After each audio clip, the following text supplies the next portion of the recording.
ఒక మంత్రాన్ని చెప్తాను, జాగ్రత్తగా గుర్తుపెట్టుకోండి.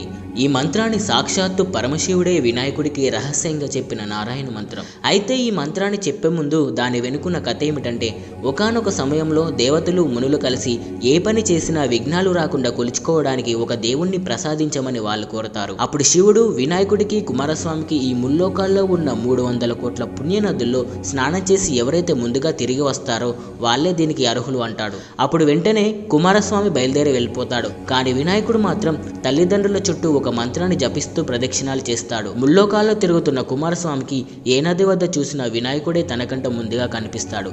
తన గర్వాన్ని అణుచుకొని అన్నగారి మహిమ తెలుసుకున్న కుమారస్వామి వినాయకుడిని విజేతన చేస్తాడు. ఆ మంత్రమే సకృన్ నారాయణే త్యుక్త్వాం పుమాన్ కల్పశతత్రయం గంగాది సర్వతీర్థేషు స్నాతో భవతి పుత్రగా. ఈ మంత్రం జపిస్తే ముల్లోకాల్లో ఉన్న 300 కోట్ల పుణ్యనదుల్లో స్నానం చేసినట్టు అవుతుందట. ఈ మంత్రాన్ని